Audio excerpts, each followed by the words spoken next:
प्रकरण 3. निसर्गाचा रुद्राभिषेक. आज भोजवासा चट्टीवर येऊन पोचलो. उद्या प्रातः गोमुखाकडे प्रयाण करायचे. इथं रहदारी नाही. उत्तर काशी आणि गंगोत्री मार्गावर यात्रेकरू आढळतात आणि चट्टीवर मुक्काम करणाऱ्यांची गर्दी आढळते. पण इथं तसं काही नाही. आज आम्ही एकूण फक्त 6 यात्रेकरू होतो.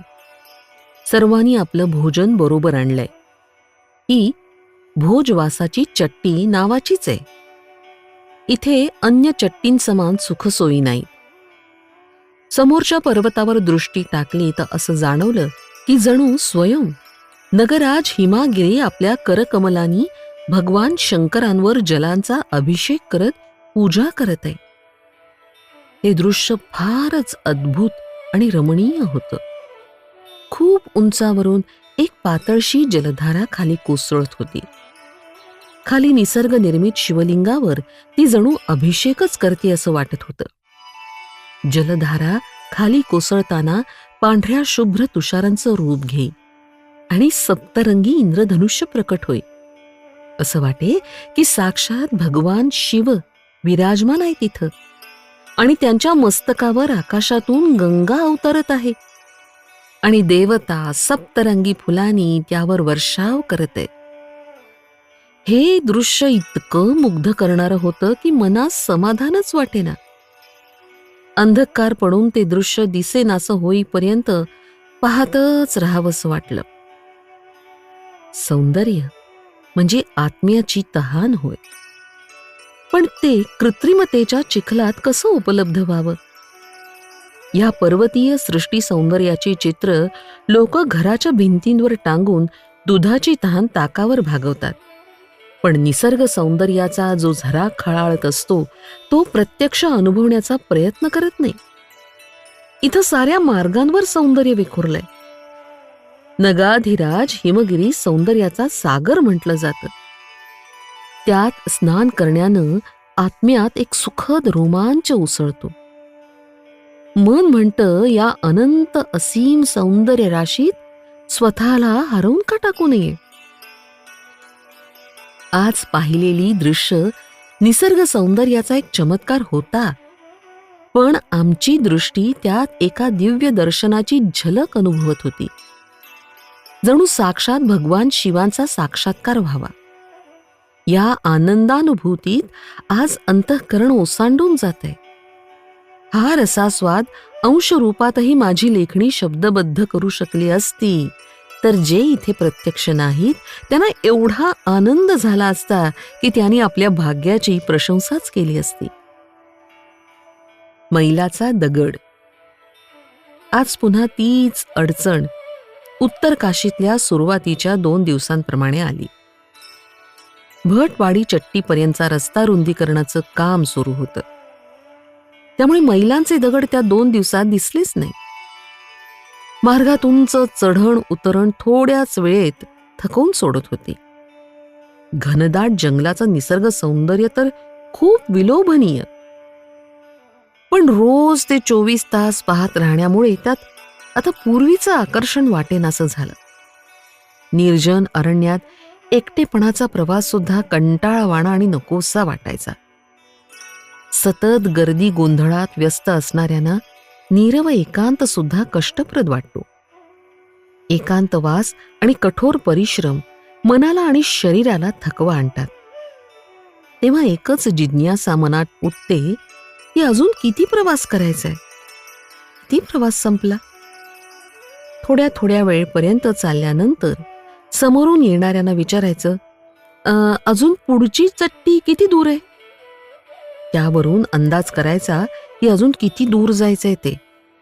काही मार्गस्थ प्रवासी घमेंडखोर वाटले. जाणून बुजूनही उपेक्षा करत. काहींना माहिती नसते तर काही अंदाजे सांगतात. त्यात अनेक मैलांचं अंतर पडतं. म्हणून विचारल्यावर निश्चित समाधानकारक माहिती मिळण्याची आशा फार नव्हती. ही फार मोठी उणीव भासायची विशेषतः एकाकी प्रवास करणाऱ्यांना. 5-7 लोकांचा एकत्र प्रवास असेल तर हसत खेळत मार्ग क्रमतो. पण एकट्या दुकट्याला हा प्रवास फार कठीण वाटतो. या अडचणीत मैलांचे दगड किती उपयुक्त ठरतात याचा अनुभव भटवाडी ते गंगोत्रीपर्यंतच्या प्रवासात आला. या दरम्यान मैलांचा उल्लेख नसे, पण पर्वताच्या भिंतींवर पांढरा रंग देऊन लाल अक्षरांनी 25/6 असे संकेत लिहिलेले आढळतात. याचा अर्थ धरासूपासून 25 मैल 6 फरलांग आले.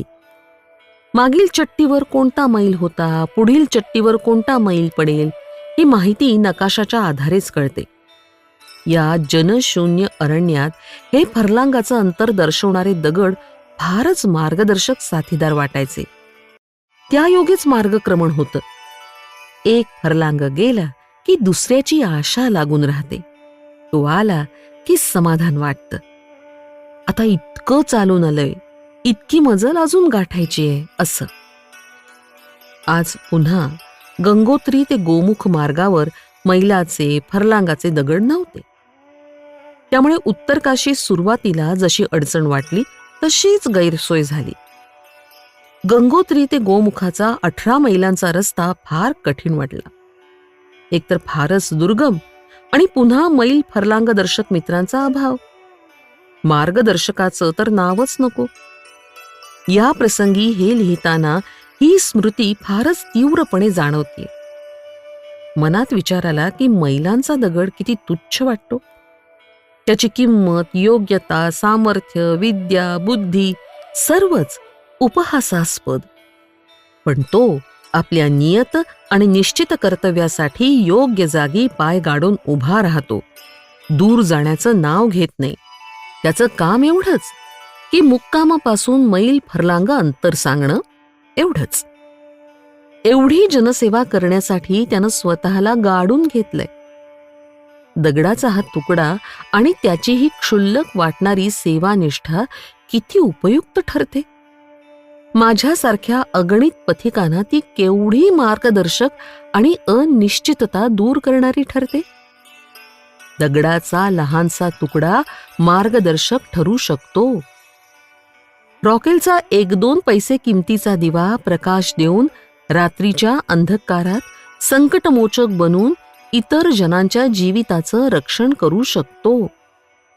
तर सेवाभावी जनांनी आपलं सामर्थ्य, योग्यता आणि बुद्धी कमी आहे म्हणून निष्क्रिय बनून गप्प का बसावं? उणीव तर प्रत्येक जीवात असते, पण आमच्यापैकी प्रत्येक जण आपापल्या क्षेत्रात कमी योग्यतेच्या लोकांना मदत देऊ शकतात. अमुक योग्यता माझ्यात असती तर मी अशी सेवा केली असती, अशी शेखचिल्ली स्वप्न पाहण्यापेक्षा मर्यादित आणि यथाशक्ती इतरांना मदत करत राहणं उपयुक्त कार्य ठरतं.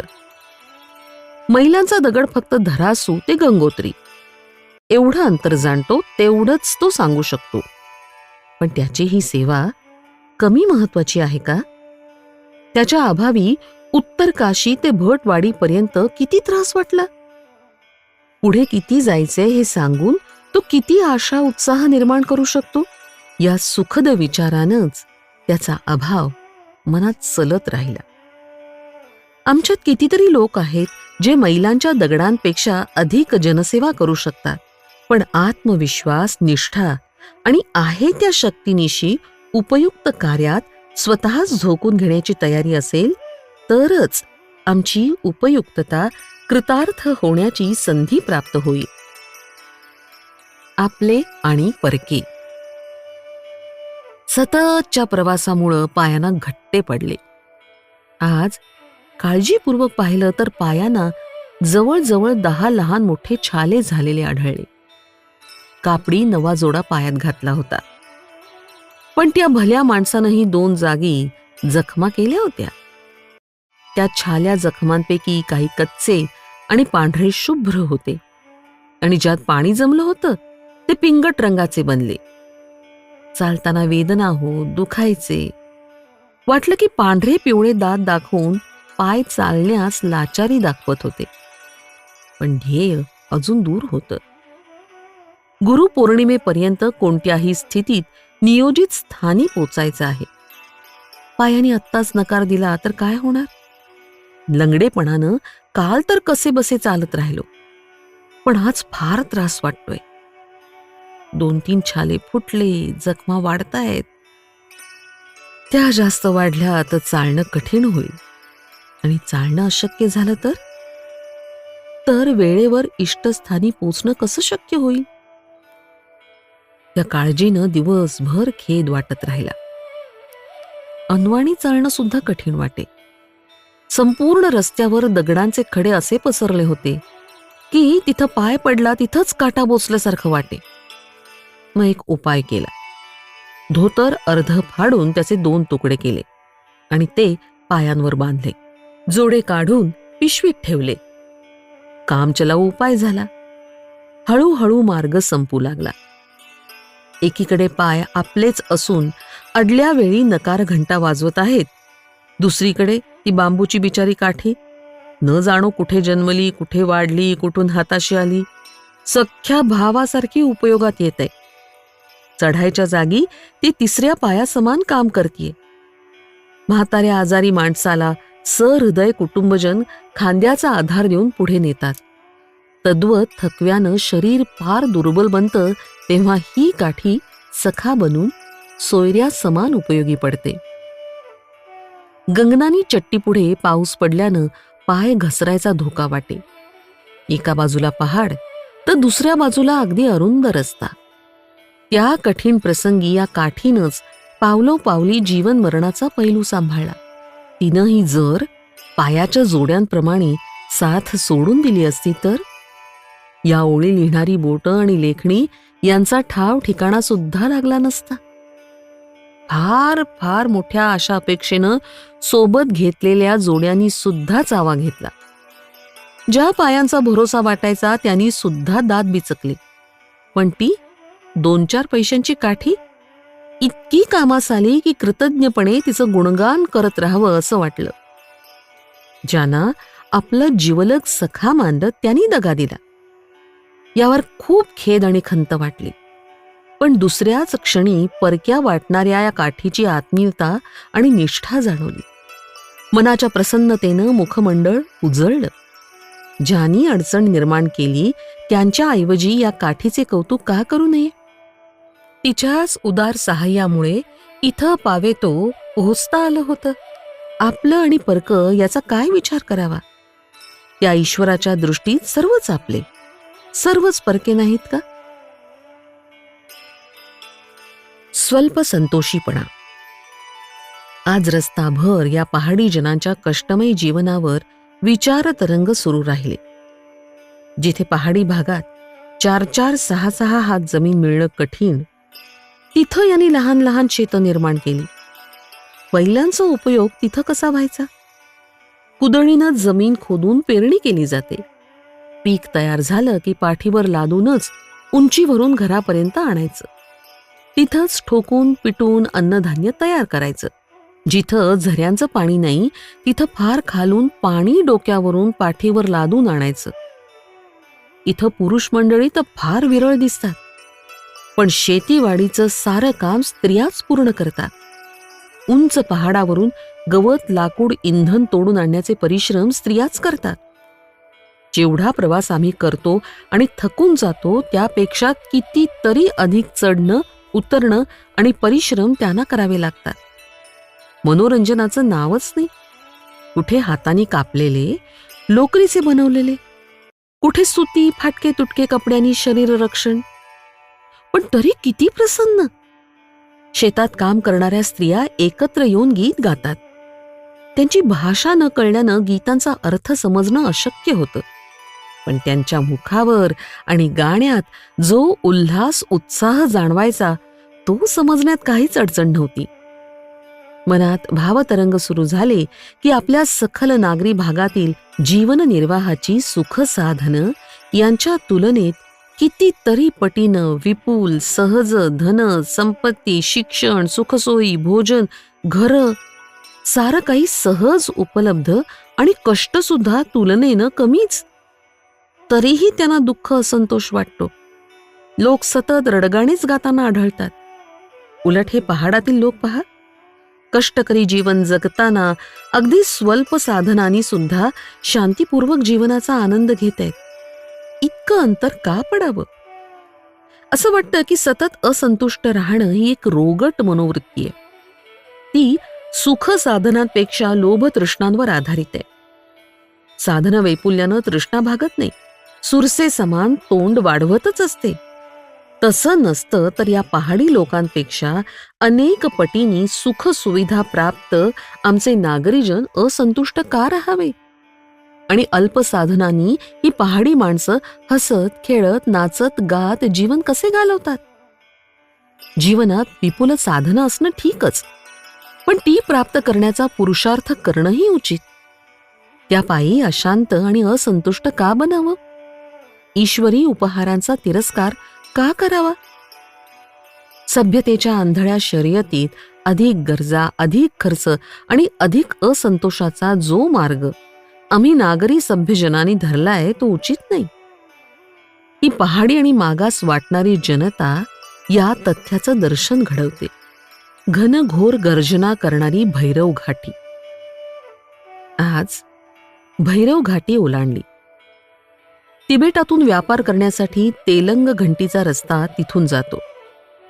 हर्षिलचे जाड व खांबाचे व्यापारी येथूनच तिबेटचा माल विक्रीसाठी घेऊन जातात. बदल्यात तिकडून लोकर वगैरे आणतात. चढाई फारच उभी असल्यानं थोड्या थोड्या अंतर चालण्यानंही दम लागतो आणि ठिकठिकाणी बसण्याची व थकवा दूर करण्याची आवश्यकता भासते. पहाडी खडकाजवळ थोडा थकवा दूर करत बसलो होतो. खाली गंगा प्रवाहाचे घनघोर गर्जन इतके जोरदार कानी पडत होते की असं भीषण गर्जन या प्रवासात ऐकलंच नव्हतं. पाण्याचे तुषार 30-40 फूट उंचावर येत होते. इतकी घनघोर गर्जना, इतका जोश, इतका प्रखर तीव्र प्रवाह इथे का? हे जाणण्याची उत्कंठा वाढली आणि काळजीपूर्वक खाली डोकावून दूरवर नजर टाकून पाहू लागलो आणि दिसून आलं की या ठिकाणी गंगेची प्रचंड जलराशी दोन्ही बाजूनी अगदी निरुंद खाचेतून तुफान वेगानं वाहते आहे. खाचेतील प्रवाहाची रुंदी जेमतेम 15-20 फूट असावी. प्रचंड प्रवाह एवढ्या अरुंदीतून वाहत असेल तर प्रवाह तीव्र होणं स्वाभाविकच म्हणावं. या मार्गात मोठे शिलाखंड होते. त्यांनी टक्कर देताना घोर गर्जना होणं स्वाभाविकच. इतक्या उंचीवर प्रवाह उसळत होता की इथलं दृश्य पाहतच राहावंसं वाटलं. विचार करतो की सपाट स्थानी मैलो गणती प्रवाहाची रुंदी आहे.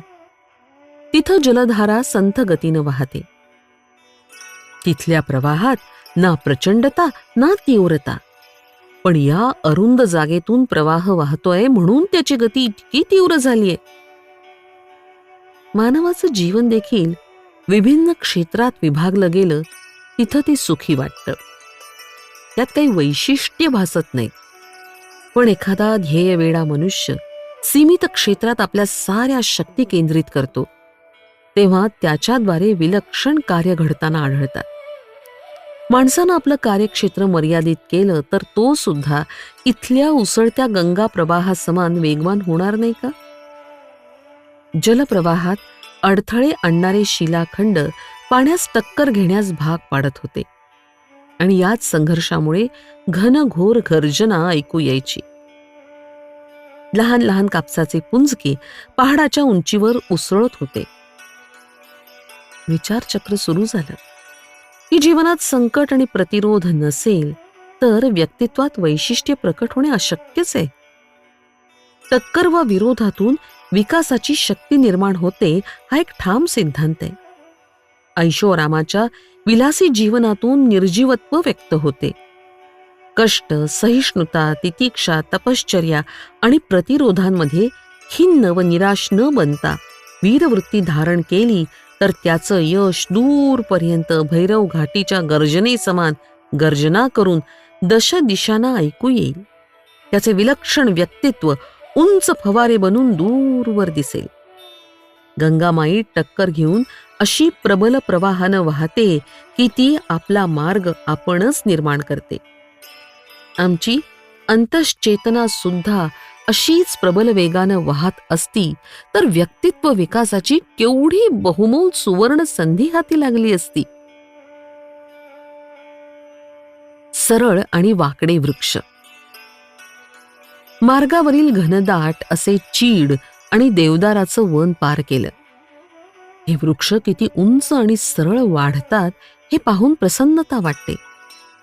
काही वृक्ष 50 फुटापर्यंत उंच असावेत.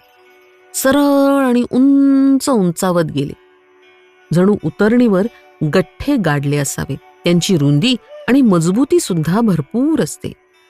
याशिवाय तेवार, दादरा, पिनखू यांचे वाकडे तिकडे वृक्षसुद्धा बहुसंख्येनं चारी दिशांना पसरले होते. यांच्या अनेक फांद्या फुटतात आणि त्या सर्व बारीक असतात. त्यापैकी काही वगळता शेष वृक्ष इंधनासाठी उपयोगात येतात. ठेकेदार व्यापारी त्यांचा कोळसा बनवून ठेवतात. ही झाडं बरीच जागा व्यापतात, पण त्याचा उपयोग फार साधारण होतो. चीड आणि देवदार वृक्षांचा उपयोग इमारती आणि फर्निचरसाठी होतो. तसा या वाकड्या पसरणाऱ्या वृक्षांचा होत नाही. त्यांना कोणी महत्व देत नाही आणि त्यांची किंमत सुद्धा फार स्वस्त असते. मनात विचार येतो की जी झाडं उंच बनली, आजूबाजूला फांद्या न वाढता वरच्या उंच दिशेनं सरळ वाढत गेली, शक्ती एकाच दिशेनं लावली, म्हणून उंची गाठणं स्वाभाविकच वाटतं. चीड आणि देवदारच्या वृक्षांनी याच धोरणाचा अवलंब केला. आपल्या या धोरणाचं यश त्यांची उंच वाढ दर्शवित होतं. दुसरीकडे वाकडी तिकडी वाढलेली झाडं अस्थिर मनाची, चंचल स्वभावाची, चारी दिशांची मौज चाखत राहिली. त्यांनी अनेक फाटे फोडले, लहान सहान फांद्यांनी त्यांचं शरीर फुलत गेलं. त्यांना या पसरण्यात अभिमानही वाटला की आमचा फैलाव किती वाढला. अनेक दिवस व्यतीत झाले. बिचारी मुळं सर्व फांद्यांना जीवनरस पुरवठा कसा करावा या चिंतेत होती. प्रगती खुंटली, फांद्या दुर्बल राहिल्या, वृक्ष आणि त्याचं खोड कमजोर राहिलं. उंची त्यांना गाठताच आली नाही. अनेक भागात पसरण्यामुळे ती झाडं मजबूत कशी बनतील. बिचारे हे दादरा आणि पिनखूचे वृक्ष फांद्या पसरून वाढले, पण लोकांना त्याचं महत्व वाटलं नाही. त्यांना दुर्बल आणि शक्तिहीन मानलं गेलं. अनेक दिशांना पसरण्यानं बुद्धिमत्ता सिद्ध झाली नाही हेच खरं. देवदाराचे वृक्ष एकनिष्ठ, स्वतःच खुश राहून या अडव्या तिडव्या वाढणाऱ्या चंचल वृक्षांना हसत मनोमन प्रसन्नता अनुभवत होते. आणि तेवार, दादरा, पिनखू यांच्या चंचल स्वभावामुळं त्यांना एकाच दिशेनं सरळ वाढणं शक्य झालं नाही. शून्य लोकांच्या दृष्टीत आमच्या खुरटेपणाचं हेच कारण ठरलं तर त्यात गैर काय म्हणावं. पानांनी डवरलेले वृक्ष. या प्रांतात आहारात पालेभाजींचा शौकच आढळत नाही. बटाटे सोडता इतर कोणतीच भाजी इथे आढळत नाही. खालील सखल प्रदेशातून आणण्यानं आणि वाहतुकीची साधनं उपलब्ध नसल्यामुळं बटाटे सुद्धा महागच पडतात. चट्टीचे दुकानदार व्यापारी 1 रुपयास शेरभर बटाटे विकतात. इकडे लहान सहान झरे असतात, त्यामुळे कुठे कुठे पाणी सिंचन शक्य होतं. पण तिथे सुद्धा पालेभाज्यांची पद्धतच नाही. दररोज बटाटे खाऊन कंटाळा आला. पालेभाज्यांविषयी तेथील निवासी जनांची आणि दुकानदारांची चर्चा केली तर त्यांच्याकडून कळलं की जंगलात असणाऱ्या वनस्पतींपैकी 3 वृक्षांची पानं उपयुक्त ठरतात. एक म्हणजे मोर्चा, दुसरा लिंगडा आणि तिसरा कोला. एका पहाडी माणसास काही मजुरी देऊन एखादी पालेभाजी आणावयास पाठवलं. त्यांनी चट्टीच्या मागेच असणारी रोपं आणून दिली. चांगली 2-4 शेर. अन्न तयार करण्याची रीतही त्याच्याकडूनच माहिती करून घेतली. त्यानुसार स्वयंपाक करून भोजन केलं. 3 प्रकारच्या भाज्या एकाहून एक स्वादिष्ट वाटल्या. 1 महिन्यापासून पालेभाज्या न मिळाल्यानं त्या खाऊन खूप समाधान वाटलं, तृप्ती अनुभवली. पहाडी निवासी जन रस्त्या चट्टीवर आढळत होते. जागोजागी त्यांच्याशी संवाद साधला, चर्चा केली. इतकी स्वादिष्ट पानं तुमच्या भागात निर्माण होतात, तुम्ही ती उपयोगात का नाही आणत.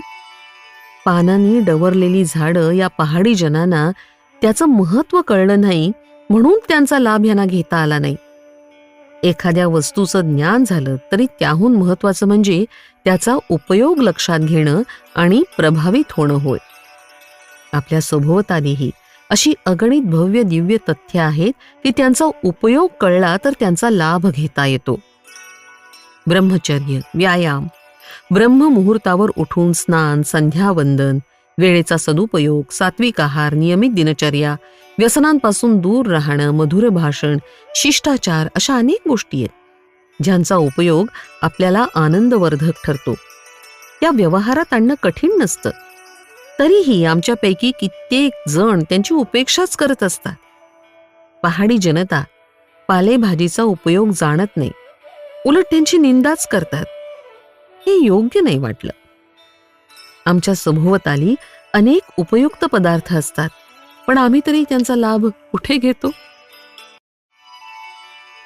ढगांपर्यंत जाऊन पोहोचलो.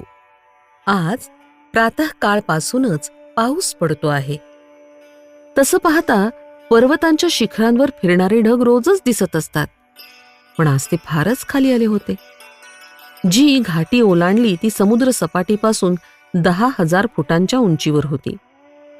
ढग आमच्यावर आक्रमण करत होते आणि आम्ही ढगांना ओलांडत होतो. हे दृश्य फारच मनोरंजक, तितकंच कुतूहलवर्धक होतं.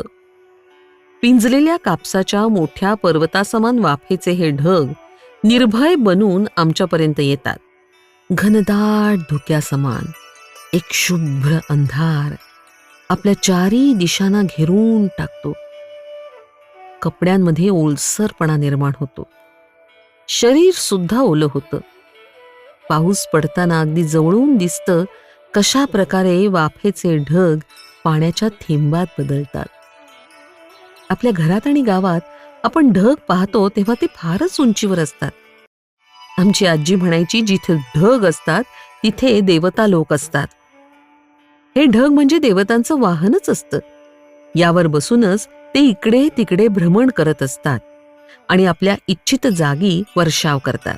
मीही बालपणी कल्पना करायचो की मला सुद्धा ढगांचं वाहन मिळालं तर त्यावर चढून मी हव्यात त्या दिशांना भटकंती करीन. किती मजा येईल. त्या काळात मला ढग खूप मौल्यवान वाटायचे, विमानापेक्षाही मौल्यवान. विमान चालवायचं तर ते विकत घ्यावं लागतं, ते चालवावं लागतं, त्यासाठी तेल लागेल, इंधन लागेल, सर्वच कामं कठीण. पण ढगांच्या वाहनासाठी कोणतीच झंझट नाही. बसलं की ढगाची गाडी सुरू. आज बालसुलभ कल्पनेप्रमाणे ढगांच्या वाहनांवर बसून उड्डाण केलं नाही, पण आपल्याबरोबर उडताना ढगांना पाहून खूप प्रसन्नता मात्र वाटली. ढग आमच्या पायांशी स्पर्श करतील इतके आम्ही उंच गेलो होतो. विचारचक्र सुरू झालं की कठोर ध्येय खूप उंच आणि दूर प्रतीत होत असतं. मनुष्य याच प्रकारे त्यावर पोचत असावा. पर्वत चढण्याचा प्रयत्न केला तर मेघांपर्यंत पोचता आलं. कर्तव्य कर्माचा हिमालय सुद्धा असाच उंच असतो. त्यावर आरूढ होण्याचा प्रयत्न केला तर सामान्य जनांपेक्षा खूप उंची गाठता येते. आम्ही सतत चढण करून 10,000 फूट उंची गाठली होती. मेघांना स्पर्श करणं कठीण आहे, पण पर्वतांच्या शिखरांच्या तर ते अतीव जवळ असतात. कर्तव्यपरायणेची उंची सुद्धा आम्हाला मेघासमान उंची गाठण्यास शक्ती आणि प्रेरणा देत असते. ज्या मेघांपर्यंत पोचणं एरवी अशक्यप्राय वाटतं ते स्वतःच आमच्यापर्यंत येऊन पोचतात. नव्हे तसं करणं त्यांना भाग पडतं. ढगांना स्पर्श करताना अशा स्वरूपाचे भावतरंग मनात उचंबळत राहिले. पण बिचाऱ्या भावना एकाकीपणे काय काय करू शकतात. क्रियाशीलतेचा बाणा त्यांच्यावर चढवला नाही तर भावना म्हणजे केवळ शेख महमदी मनोराज्यासमान कल्पनाच राहतात, नाही का? जंगली सफरचंद. आज प्रवासात अनेक यात्रेकरू सोबतीस आले होते. त्यात काही स्त्रिया सुद्धा होत्या. मार्गात बिन्नाच्या वृक्षांवर लागलेली सुंदर फळं दिसली. स्त्रिया आपसात चौकशी करत होत्या की ही कोणती फळं आहोत. त्यापैकी एकीने म्हटलं की ही जंगली सफरचंदाची फळं आहेत. कुठून तरी तिनं ऐकलं असावं. शेवटी निश्चित झालं की ती जंगली सफरचंदाचीच फळं होती. फळांचा बहार खूप होता. दिसायला ती पिवळी आणि लालसर रंगाची अशी मिश्रित होती. त्यामुळे ती खूप सुंदर आणि पिकलेली वाटायची. तो घोळका थांबला. एक साहसी प्रौढ मुलगी त्या झाडावर चढली. आपल्या ग्रामीण भागात झाडावर चढण्याचा तिला अनुभव असावा. तिने 40-50 फळं तोडून खाली फेकली. खाली उभ्या असलेल्या महिलांनी धावपळ करून फळं वेचली. कुणाला जास्त फळं हाती लागली, कुणाला थोडी कमी मिळाली. कमी फळं मिळालेली मुलगी जास्त फळं वेचणाऱ्या मुलींशी भांडत होती. ती म्हणायची, तू रस्ता अडवून ठेवला म्हणून मला जास्त सफरचंद मिळाली नाही. जिला जास्त मिळाली ती म्हणाली, मी धावपळ करून फळं मिळवली आहेत. हातपाय चपळ असते तर तुलाही जास्त फळं मिळाली असती. ही फळं पुढील चट्टीच्या ठिकाणी जेवणाबरोबर खाऊ. फारच रुचकर दिसत होती ती सफरचंदाची फळं. भाकरीबरोबर खाऊ असा विचार झाला. परकराचा काचा बांधून मोठ्या खुशीत त्या स्त्रिया आपल्या मार्गानं रवाना झाल्या. मौल्यवान फळं प्रयत्नपूर्वक मोठ्या कष्टानं त्यांनी मिळवली होती, पण त्यांना श्रम जाणवलेच नव्हते. भांडण आणि वादावादी शांत झाले, पण मनोमालिन्य कमी झालं नव्हतं. परस्परांकडे त्या असूयेनं बघत होत्या. त्यांच्या मनात नाराजी होती. पुढील चट्टी आली. सगळे प्रवासी थांबले. भोजन तयार झालं होतं. फळं काढली, कापली, पण ज्यांनी खाल्ली ते सगळे थू थू करू लागले, कारण फळं कडू होती. मोठ्या जिद्दीनं वर चढून आणलेली ती फळं सुंदर पण कडू निघाली. त्यांचा हिरमोड झाला. समोरच एक पहाडी कुली हसत होता. तो म्हणाला, ही बिन्नीची फळं आहेत, ते कोणी खात नाहीत, त्यांच्या गुठळीचं तेल काढतात. नीट विचारपूस न करता फळांसाठी ओढाताण केली. यावर सर्व स्त्रिया नाराज झाल्या होत्या. आपल्या मूर्खपणावर त्यांना राहून राहून उद्वेग होत होता. मी पण त्यांच्याबरोबर होतो. या घटना प्रसंगात त्यांना हसायची संधी मिळाली होती. इतरांना नावं ठेवत हसू फुटत होतं. सामान्यतः माणूस स्वभावच असा असतो की इतरांच्या अपयशावर हसू लोटावं.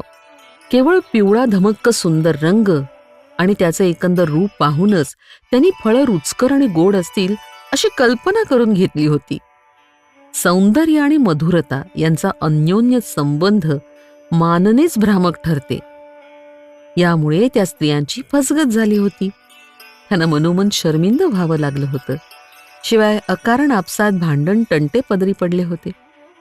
विचार करू लागलो की या स्त्रियांची स्थिती हास्यास्पद झाली, पण सारा मानव समाज सुद्धा असाच अविवेकामुळे फसतो, दुःखी, कष्टी आणि निराश बनतो. यावर कोणी हसत नाही. रूपाच्या दुनियेत तडक भडक सौंदर्याची पूजा होते. वरून वरून सर्वांना सौंदर्याचं जबर आकर्षण वाटतं. त्या लोभापायी माणसं तुटून पडतात. आपला बहुमोल समय आणि शक्तीचा अपव्यय करतात. या स्त्रियांमुळे हा मोलाचा जीवनानुभव आला. रूपावर भाळणारे लोक गुणानुरागी बनतील तर हे जग अधिक सुंदर वाटू लागेल. रूपावर जीव ओवाळणाऱ्यांनी या घटनेतून बोध घ्यावा, पण हे केव्हा होईल? रूप सौंदर्यावर आकर्षित होऊन विवेकबुद्धी गहाण टाकणार नाही तेव्हाच. बिन्नीची फळं कोणी खाल्ली नाहीत, फेकून दिली, पण ती मिळवण्यात परिश्रम नाहक पदरी पडले आणि ती शेवटी फेकून द्यावी लागली. सांभाळून चालणारे खेचर. पहाडी प्रदेशात बकरीशिवाय खेचर हाच एक प्राणी ओझं वाहण्याचं काम करू शकतो. माणसांना बसवून नेण्या आणण्यास त्याचा उपयोग केला जातो. शहरांच्या चौकात गाड्या, ठेले, टांगे, रिक्षा असतात. तद्वत चढ उताराच्या पायवाटेवर ही खेचरच निर्विवादपणे चालताना आढळतात. असं लक्षात आलं की ज्याप्रमाणे आपण माणसं धोक्याच्या जागी ठोकर लागणार नाही अशा दक्षतेनं चालतो, त्याप्रमाणे खेचर चालत असतात. आमच्या डोळ्यांची रचना अशी आहे की जमिनीकडे पाहून ठोकर वाचवून सहजपणे आपल्याला चालता येतं, पण खेचरांची रचना तशी नाही. त्यांचे डोळे अशा जागी आहेत आणि मानेची जोडणी अशी आहे की ते फक्त समोरचं पाहू शकतात, पायाकडे पाहू शकत नाहीत. असं असूनही खेचरांचे पाय योग्य जागी पडत होते आणि फारच काळजीपूर्वक ते चालत होते. जराशी नजर चूक होताच पाय सरकून ते खोल दरीत कोसळून मरू शकतात. काल असाच एक बछडा गंगोत्रीच्या सडकेवर मरून पडलेला दिसला. असावधपणे पाय टाकल्यानं घसरून 80 फूट उंचीवरून पडला आणि प्राणास मुकला. पण असं क्वचित होताना दिसतं. खेचरांच्या बाबतीत असं घडल्याचं ऐकिवात नाही. ओझं लादणाऱ्या मजुरांकडे चौकशी करता कळलं की खेचर प्राणी फारच सावधपणे आणि बुद्धिमानाप्रमाणे वागतो. वेगात चालतो, पण प्रत्येक पाऊल थांबून ठोकर व अन्य धोकादायक जागी तत्काळ स्वतःला सावरून चालतो. आवश्यक वाटलं तर टाकलेलं पाऊल मागे घेतो आणि दुसऱ्या जागी चाचपून पाय ठेवतो. सतत चालताना त्याचं लक्ष आपल्या पायाकडे आणि जमिनी संतुलनात असतं. त्याचा असा स्वभाव नसता तर अशा उंच सखल धोक्याच्या प्रदेशात त्याची उपयुक्तताच राहिली नसती. खेचरांची बुद्धिमत्ता प्रशंसनीय वाटते. अनेक माणसं मागचा पुढचा विचार न करता चुकीचं पाऊल टाकतात, पुन्हा पुन्हा ठोकर खातात, तरी सावरत नाही. पण खेचर मात्र प्रत्येक पाऊल विचार करून टाकतं. पायाचं संतुलन चुकू देत नाही. उंच सखल या दुरंगी जगात आणि जीवनात वाटचाल करताना आपण माणसं सुद्धा खेचरांचं अनुकरण करू शकलो तर आमची स्थिती देखील प्रशंसनीय सिद्ध होईल. गोमुख दर्शन. आज गंगामाईचं मूळ उगमस्थान पाहण्याची अभिलाषा पूर्ण झाली. गंगोत्रीपर्यंत पोहोचताच मार्गाचा जो अवघडपणा जाणवला त्यापेक्षा अवघड आणि धोकादायक असा हा गंगोत्री ते गोमुखाचा 18 मैलांचा रस्ता वाटला. गंगोत्रीपर्यंतच्या मार्गावर रस्ता दुरुस्तीचं काम सरकारी सडक परिवहन मार्गाचे मजूर वारंवार करताना आढळतात.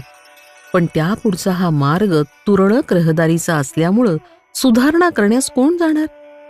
पहाडी रस्ते वारंवार बिघडत असतात. 1-2 वर्ष जरी दुर्लक्ष केलं तरी ते फारच जिकरीचे बनतात. काही जागी रस्ते असे तुटलेले की त्यावरून पुढे जाणं म्हणजे जीवनाशी जुगार खेळण्यासमानच धोक्याचं होतं. एक पाऊल घसरलं की प्राणांची गाठच. ज्या हिमनदीपासून गंगेची लहानशी धारा निघते ती हिमनदी निळसर रंगाची होती. मातेचं हे उद्गमस्थान हिमाच्छादित गिरीशृंगामुळे अतीव शोभनीय दिसतं. ही मूळ जलधारा एका सामान्यशा जलधारे समान वाटते. ही पातळ पण अति वेगवान आहे. ही जलधारा कैलासाहून भगवान शंकराच्या जटेतून निघते असं सांगतात. कैलास ते गंगोत्रीपर्यंतचा शेकडो मैलांचा मार्ग गंगा बर्फाच्या आतूनच पूर्ण करते. तिला कोट्यावधी टन वजनांच्या ग्लेशियरांचं ओझं सहन करावं लागतं.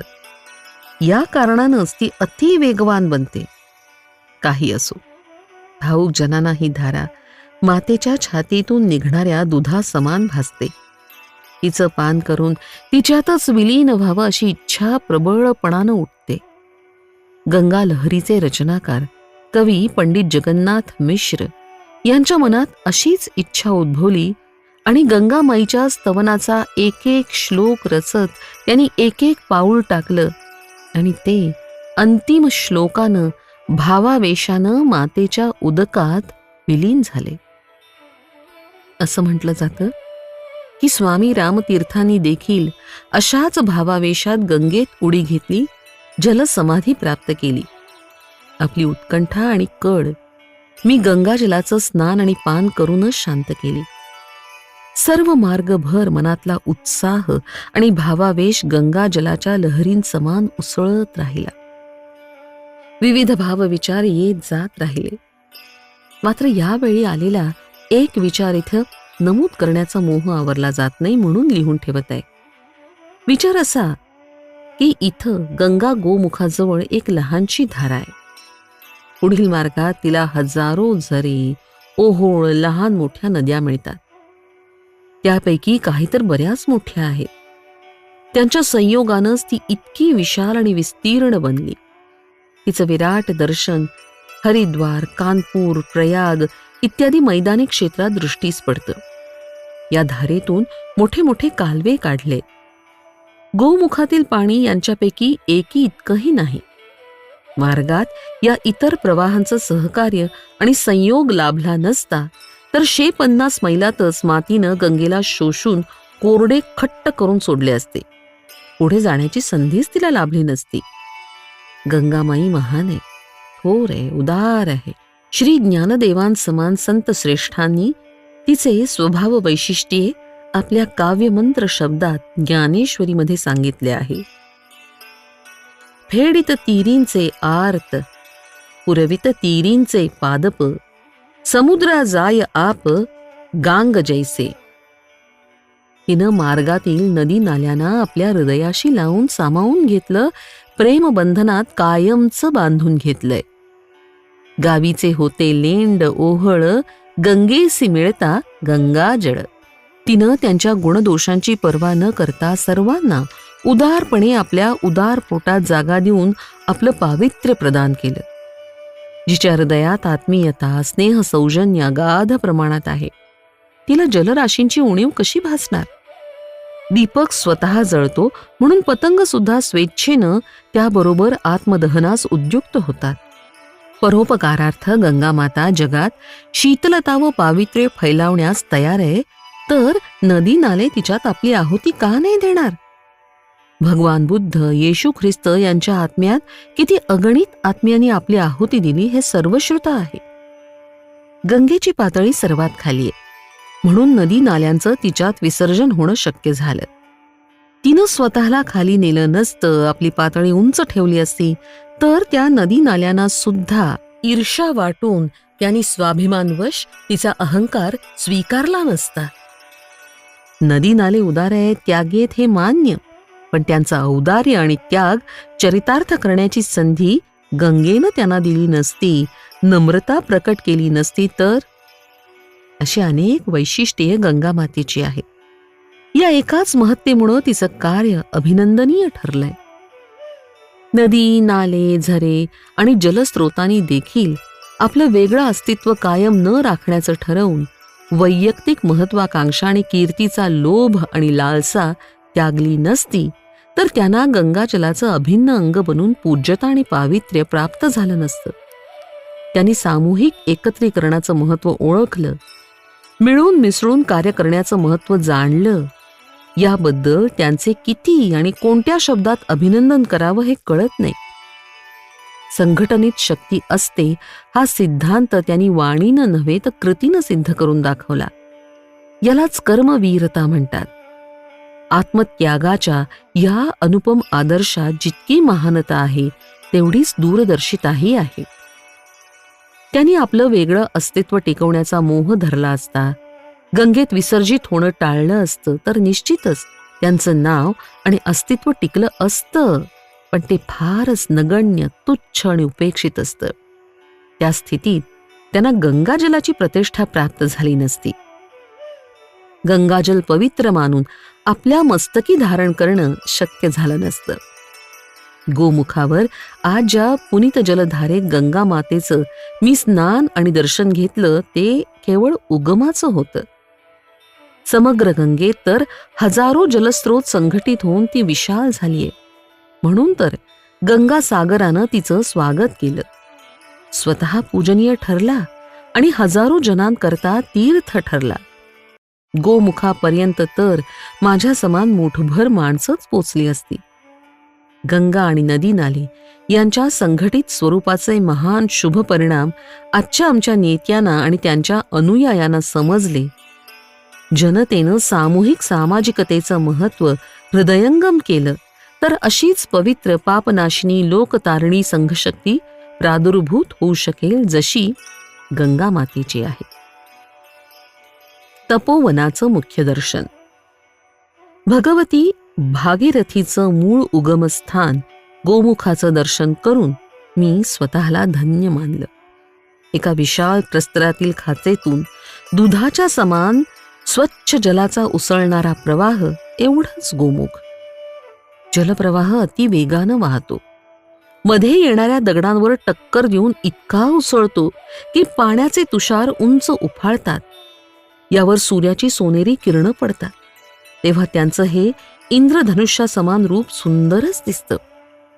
या पुरित निर्झरातून निघणारी गंगा माता अति प्राचीन काळापासून जो तरण तारणाचा संदेश मानवजातीस देत आहे, त्या महान संस्कृतीला प्रवाहित करीत आहे. तिच्या केवळ स्मरणानंच आत्मा पवित्र होतो. ही स्वर्गीय दृश्य डोळ्यात कायमचं अंकित करून ठेवावं अशी उत्कट इच्छा मनात निर्माण होते. अजून पुढे जायचं होतं. गंगा, वामक, नंदनवन, भागीरथी शिखर, शिवलिंग पर्वतानं घेरलेलं तपोवन हेच हिमालयाचं हृदय होय.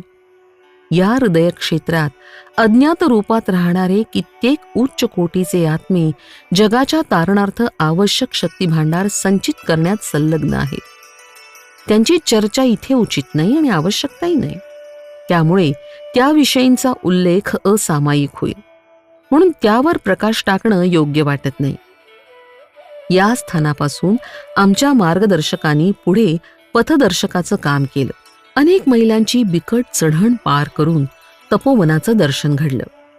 चारी दिशांना हिमाच्छादित पर्वतश्रेणी आपल्या सौंदर्यानं अलौकिक छटा विखरीत असतात. शिवलिंग पर्वताचं दृश्य अगदी असं वाटे की जणू कोणी एक विशाल सर्प फणा उभारून बसला असावा.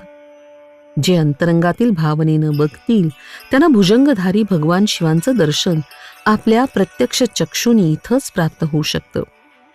उजव्या बाजूला लालिमा धारण करणारा सुमेरू हिमपर्वत आहे. कित्येक निळसर आभास निर्माण करणारी शिखरं ब्रह्मपुरी नावानं जाणली जातात. इथून थोडे मागे डाव्या बाजूला भगीरथ पर्वत आढळतो. इथं बसूनच भगीरथानं तपस्या केली होती. त्यामुळे स्वर्गातून गंगावतरण शक्य झालं होतं असं म्हणतात. गंगोत्रीत गौरी कुंडाजवळ एक भगीरथ शिला आढळते. तिथं भगीरथानं तपस्या केली होती असंही सांगतात. वस्तुतः हे स्थान हिमाच्छादित भगीरथ पर्वतच होय. इंजिनियर लोक याच पर्वताला गंगेचा उगम मानतात. भगीरथ पर्वताच्या मागे निलगिरी पर्वत आहे. तिथून निळा वर्ण धारण करणारी नील नदी प्रवाहित होते. या सर्व रंगीबेरंगी पर्वतांचं स्वर्गीय दृश्य एका उंच स्थानी पाहता येतं. बर्फ जेव्हा विरघळतो तेव्हा भगीरथ पर्वताचे विस्तृत पसरलेले मैदान दुर्गम ठरते. बर्फात मोठ्या मोठ्या रुंद दरी समान भेगा पडतात. त्यात जर कोणी दुर्दैवानं पडला तर त्याच्या परतीची आशा करणे न लगे. श्रावण भाद्रपदात इथं बर्फ पूर्णतः विरघळतं. तेव्हा खरोखरच हे नंदनवनासं भासू लागतं. त्याचं केवळ नावच नंदनवन नाही तर खरोखरच तसं वातावरण इथे आहे. त्या दिवसात मखमली समान गवत उगवतं आणि दुर्लभ जडीबुटीच्या सुगंधानं समग्र प्रदेश सुगंधित होऊन जातो. फुलांनी ही जमीन भरून जाते. अशा सौंदर्यपूर्ण वातावरणात देवता पण निवास करत असतील तर त्यात आश्चर्य ते काय.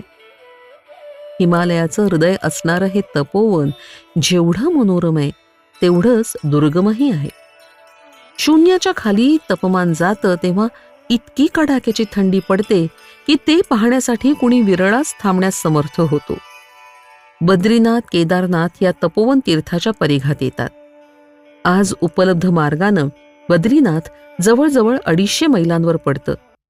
पण इथे तपोवनापासून माणा घाटीवरून फक्त 20 मैलांवर पडतं. तसंच इथून केदारनाथ फक्त 12 मैल आहे. पण हिमाच्छादित रस्ते सर्वांसाठी सुगम नसतात. या तपोवनास स्वर्ग म्हटलं जातं. तिथं पोचल्यावर मला अशीच अनुभूती वाटली की मी खरंच स्वर्गातच आहे आणि हे सर्व त्या परमशक्तीच्या कृपेचंच फळ आहे. त्यांच्या आदेशानंच हे शरीर निमित्त मात्र बनून कळसूत्री बाहुली समान वाटचाल करत आहे.